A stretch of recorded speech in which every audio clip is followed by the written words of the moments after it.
Selamat malam semuanya. Assalamualaikum warahmatullahi wabarakatuh. Baik, kita bertemu kembali pada kesempatan malam hari ini. Kita akan melanjutkan materi kita tentang hukum kontrak. Gitu ya. Kalau pada pertemuan sebelumnya kita sudah mempelajari beberapa asas hukum kontrak. Ada banyak hal yang sudah dipelajari, asas-asas hukum kontrak, ada asas konsensualisme, ada asas kebebasan berkontrak, kemudian ada asas mengikatnya kontrak atau fakta sunt servanda, kemudian ada asas kepribadian atau personalitas. Kali ini kita akan mencoba mempelajari asas hukum perikatan yang lain. Jadi selain daripada asas-asas yang sudah kita pelajari, beberapa asas tersebut sudah kita pelajari sebelumnya, kali ini akan mempelajari asas-asas yang lain. Ternyata masih ada banyak asas-asas yang lain di dalam hukum perikatan. Sebagaimana disebutkan dari hasil lokakarya oleh Badan Pembinaan Hukum Nasional Departemen Kehakiman pada tanggal 17 sampai dengan 19 Desember tahun 1985, dirumuskan di sana ada 8 asas hukum perikatan nasional. Yang pertama ada asas kepercayaan. Dasar kepercayaan. Ini merupakan asas yang harus ada ketika kita mengadakan perjanjian atau kontrak dengan pihak lain, maka dia harus didasari berdasarkan asas kepercayaan. Kita harus percaya kepada pihak lain. Sebaliknya pihak lain seyogyanya juga harus percaya kepada kita. Ketika kita sudah tidak mempercayai lawan atau partner kita berbisnis, berkontrak, maka tidak akan pernah bisa berjalan dengan baik. Kontrak yang dibuat antara para pihak di sana. Bagaimana bisa sementara satu pihak tidak percaya dengan yang lain, atau sebaliknya pihak yang lain tidak percaya dengan pihak yang lain atau dengan kita. Nah, ini bagaimana kita bisa menjalankan sebuah kontrak di sana? Untuk itu, ketika kita melakukan kontrak, sudah seyogyanya dan sepatutnya kita harus memberikan kepercayaan bahwa kontrak yang kita buat ini akan bisa dilaksanakan, itu intinya, dengan sebaik-baiknya. Apapun jenis perjanjiannya, apapun isi dari kontraknya, objek yang diperjanjikan, ketika kita sudah mempercayai kepada seseorang, katakanlah misalnya, satu contoh, kita mengadakan perjanjian dengan pihak tertentu untuk menyelesaikan pekerjaan tertentu, ya kita harus percaya bahwa mereka bisa menyelesaikan. Ketika kita ragu, ya kita tidak perlu berkontrak dengan mereka. Ketika kita tidak mempercayai mereka dapat atau mampu menyelesaikan pekerjaan tersebut, ya kita cari orang yang lain. Ini asas kepercayaan. Maka harus ditanamkan di dalam berkontrak sebuah asas kepercayaan. Selain asas-asas yang lain sudah kita pelajari. Oke. Kemudian yang kedua ada asas persamaan hukum. Asas persamaan hukum. Di dalam perjanjian yang dibuat oleh para pihak, kemudian menimbulkan adanya hubungan hukum di antara para pihak di sana yang sudah membuat perjanjian, sudah terikat oleh perjanjian, diikat oleh perjanjian, maka kita merasa memiliki tanggung jawab yang sama. Kita harus merasa memiliki kewajiban yang sama. Kita punya hak yang sama. Sehingga perjanjian yang kita buat dengan pihak lain tersebut ini harus memiliki rasa bahwa kita mampu menyelesaikan, kita harus dapat melakukan, melaksanakan, dan kita berkewajiban untuk melaksanakan sesuai dengan apa yang diperjanjikan. Ini yang penting. Ya. Kita sama di hadapan hukum.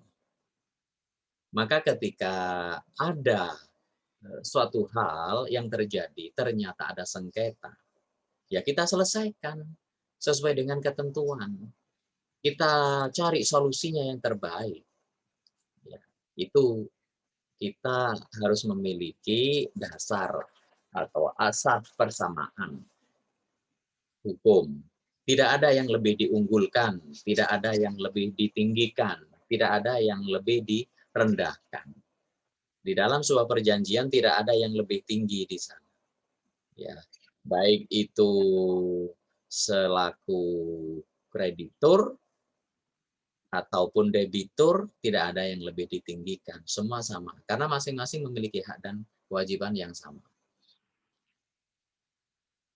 Pihak kreditur memiliki hak untuk menerima sesuatu sesuai dengan perjanjian dari pihak debitur. Kemudian pihak kreditur juga berkewajiban memenuhi sesuatu yang dibutuhkan oleh debitur. Ada hak dan kewajiban di sana. Sebaliknya pihak debitur berkewajiban untuk memenuhi prestasinya sebagaimana diperjanjikan. Ini jadi masing-masing memiliki hak dan kewajiban. Debitur juga memiliki hak untuk memperoleh apa yang telah diperjanjikan dari pihak kreditur. Ini artinya kedua belah pihak di sana sama-sama memiliki hak dan kewajiban yang sama. Maka di hadapan hukum ketika ada penyelesaian, ketika ada perkara, maksudnya ketika ada perkara, maka kita memiliki hak dan kewajiban yang sama di hadapan hukum. Kita memiliki kedudukan yang sama di hadapan hukum. Tidak ada yang lebih ditinggikan, tidak ada yang lebih direndahkan, tidak ada yang lebih diunggulkan ataupun eh, dianggap lebih rendah dari yang mereka. Ini adalah asas persamaan. Kemudian ada asas keseimbangan. Ini hampir mirip ya dengan persamaan. Kita sama-sama memiliki tanggung jawab yang sama. Tidak ada istilahnya di dalam perbuatan hukum dalam artian pembuatan kontrak kemudian sudah disepakati yang aktif hanya satu pihak. Nah, ini tidak bisa demikian. Yang aktif hanya sepihak, tidak bisa demikian. Jadi kedua-duanya harus aktif dalam kaitan menjalankan isi daripada perjanjian atau kontrak yang dibuat dengan para pihak.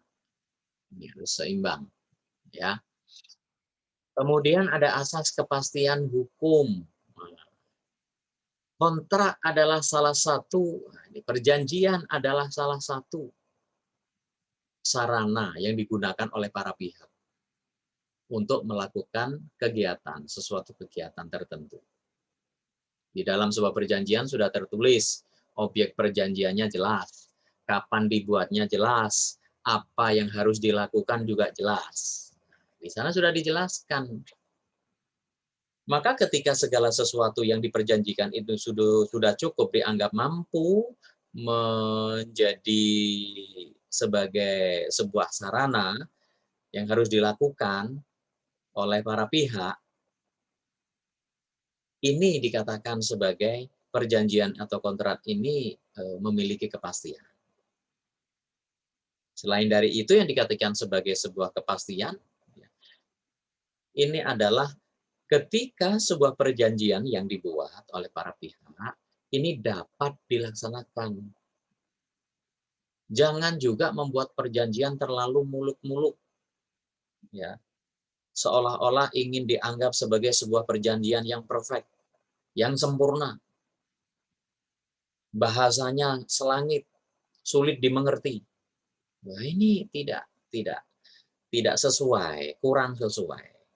Jadi dalam pembuatan perjanjian atau kontrak itu sesederhana mungkin, tetapi mampu mengakomodir kepentingan para pihak yang membuat perjanjian. Itu yang penting. Tidak perlu menggunakan bahasa dewa, tidak perlu. Tidak usah menggunakan bahasa yang terlalu tinggi.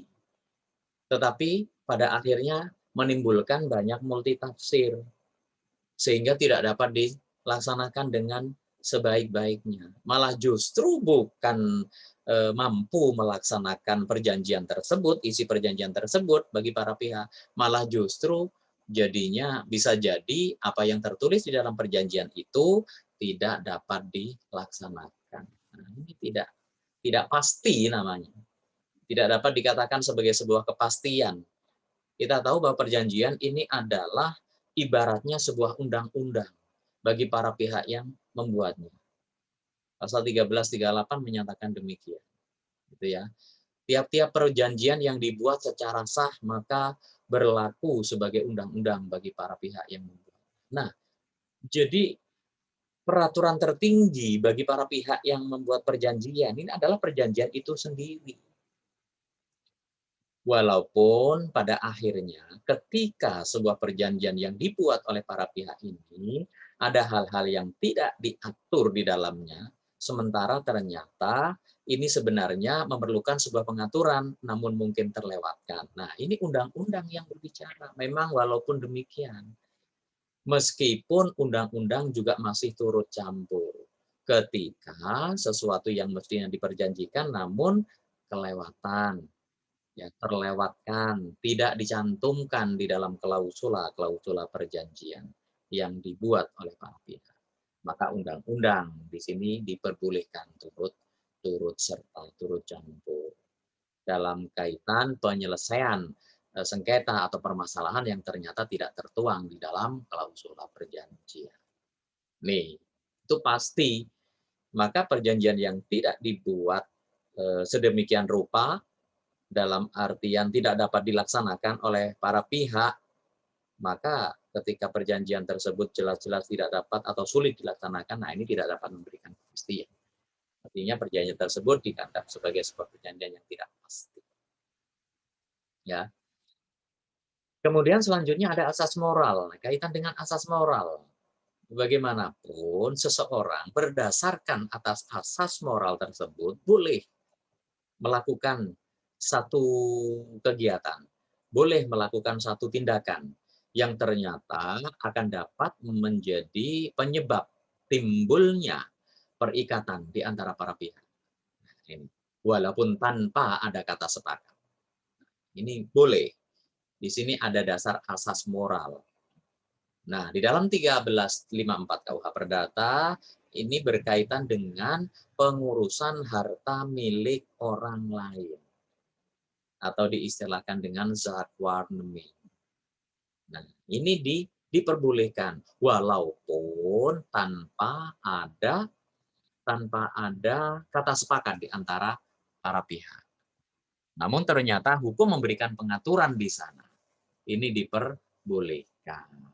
Sebagai satu contoh, ketika ada tetangga kita yang pada setiap bulannya membayar rekening tagihan listrik ataupun tagihan PDAM, air. Kebetulan suatu ketika membayar itu selalu bertemu dengan kita. Karena tetangga yang baik mungkin bahkan berangkatnya bersama-sama. Misalnya saja. Tetapi pada suatu saat, pada bulan tertentu, ternyata kita tidak melihat dan tidak bertemu dengan tetangga kita yang biasanya pada bulan-bulan sebelumnya itu selalu bersama dengan kita pada saat membayar tagihan rekening tersebut. 1 bulan berlalu, dan kita tidak pernah melihat juga dalam 1 bulan itu tetangga kita itu kemana, kita tidak tahu. Tidak ada di rumahnya, kita juga tidak pernah melihat. Nah, tidak pernah bertegur sapa lagi. Kemudian masuk pada bulan berikutnya, seperti biasa pada tanggal yang telah ditentukan oleh pihak PLN ataupun PDAM sesuai dengan ketentuan, maka kita mesti membayar kembali. Nah, kemudian, nah ternyata kita juga tidak bertemu dengan mereka, dengan tetangga kita tersebut. Tidak bertemu lagi, berarti artinya masuk 2 bulan kita tidak bertemu dengan mereka. Nah, kemudian sampai masuk bulan ketiga, ternyata kita juga tidak bertemu dengan mereka. Akhirnya, kita selaku tetangga yang baik, berdasar atas asas moral tersebut, kita mencoba untuk menanyakan kepada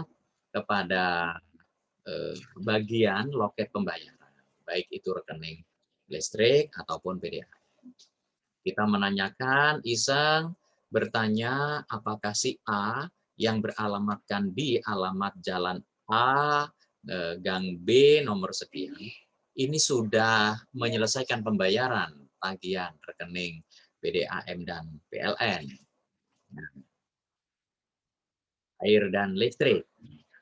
Ternyata setelah dicek oleh petugas, ternyata belum menyelesaikan pembayaran. Nah, akhirnya karena kita menjadi tetangga yang baik, sebagai seorang tetangga yang baik, kita bayarkan 3 bulan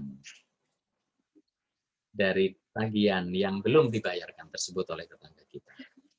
Kemudian kita bayarkan, kita lunasi. Nah, ini yang saya katakan tadi, tanpa ada kesepakatan, kita tidak pernah bertemu dengan pihak yang memiliki rekening tersebut, air dan listrik tersebut. Tetapi kita iseng membayarkan. Katakanlah awalnya mungkin iseng, karena merasa bahwa kasihan, kita bayarkan. Nah, apakah boleh menurut hukum ini? Boleh, 1354 memperbolehkan itu. Boleh, walaupun tanpa kesepakatan.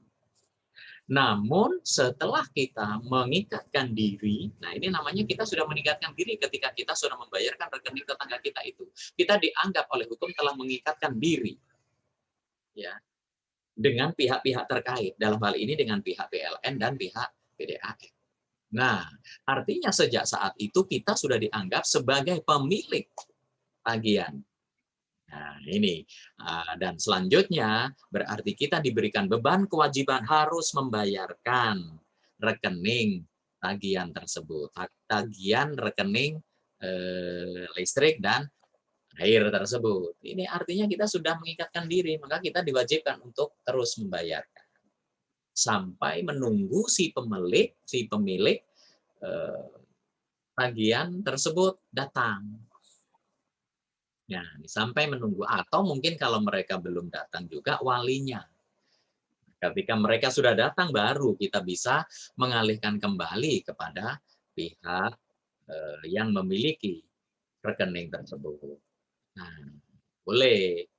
Dan yang perlu diketahui di sini, ketika kita 3 bulan membayarkan, bulan keempat sudah datang, maka kita boleh memberikan bukti pelunasan pembayaran tagihan rekening air dan listrik milik tetangga kita itu. Kita sampaikan kepada mereka. Boleh kita memberikan kepada mereka dan kita minta ganti. Tetapi satu yang tidak diperbolehkan adalah ketika kita meminta imbalan, uang transport dan lain sebagainya. Itu yang tidak diperkenankan. Kesepakatan tidak ada, kita tidak diperkenankan minta tambahan dari pembayaran yang sudah dilakukan selama 3 bulan itu. Ini asas moral. Ya. Kemudian berikutnya ada asas kepatutan di pasal 1339 KUH Perdata. Bahwa perjanjian yang dibuat itu berkaitan dengan objek perjanjian, maka harus yang patut dilaksanakan. Tidak melanggar undang-undang, tidak melanggar kesusilaan, dan juga tidak melanggar ketertiban umum. Jadi harus patut yang dilaksanakan. Tidak boleh objek perjanjian adalah objek yang melanggar ketentuan peraturan perundang-undangan, juga tidak boleh yang melanggar kesusilaan, melanggar ketertiban umum. Ini tidak diperkenankan. Maka sesuai dengan syarat sahnya perjanjian yang ada di 1320, salah satunya berkaitan dengan objek perjanjian pada syarat sahnya perjanjian yang keempat adalah kausa yang halal. Jadi harus yang diperbolehkan, bukan yang dilarang. Ini intinya. Selanjutnya asas kebiasaan. Nah, ini ingat, perjanjian yang dibuat oleh para pihak ini tidak boleh mengesampingkan asas kebiasaan. Tidak boleh mengesampingkan asas kebiasaan. Apa kebiasaan-kebiasaan yang ada di daerah tertentu sebagai partner kita untuk melakukan kontrak atau perjanjian itu harus diperhatikan. Ya, tidak boleh dikesampingkan. Karena apa? Karena ketika kita tidak mengetahui kebiasaan-kebiasaan yang ada di daerah tersebut, sementara kita mengadakan kontrak dengan pihak-pihak yang berada di atau berasal dari daerah tersebut, nah ternyata ada sesuatu yang menjadi kebiasaan. Nah, ini bisa jadi dijadikan sebagai dasar oleh mereka untuk dilaksanakan di dalam pelaksanaan perjanjian. Ini yang harus kita tahu kebiasaan-kebiasaan itu. Ya. Maka dari itu, kalau kita akan melakukan perjanjian dengan pihak-pihak tertentu dari daerah-daerah tertentu yang kita juga belum familiar dengan daerah tersebut, sebaiknya kita cari tahu dulu apa kebiasaan-kebiasaan yang dilakukan oleh mereka di daerahnya ketika mengadakan perjanjian dengan pihak lain. Sehingga ketika pelaksanaan perjanjian tidak ada pihak yang terciderai, tidak ada pihak yang dirugikan karena ketidaktahuannya terhadap kebiasaan yang dilakukan di daerah tersebut berkaitan dengan pelaksanaan perjanjian. Oke. Asas berikutnya ada asas perlindungan atau protection, ya. Ini asas perlindungan. Seyogyanya sebuah perjanjian kan dikatakan sebagai undang-undang bagi para pihak yang membuatnya, maka harus mampu memberikan perlindungan bagi para pihak yang namanya dimaksud oleh perjanjian tersebut. Nah, ini harus dapat memberikan perlindungan. Sehingga ketika perjanjian itu dibuat, kemudian dilaksanakan, maka diharapkan mampu memberikan perlindungan kepada para pihak. Setiap perselisihan, setiap sengketa, setiap permasalahan yang terjadi berkaitan dengan pelaksanaan perjanjian, itu seyogyanya dapat diselesaikan berdasar ketentuan yang tertulis di dalam perjanjian itu. Oleh karena itu, di dalam membuat perjanjian, itu harus mencantumkan, misalnya penyelesaian sengketa dengan cara apa. Nah, ini.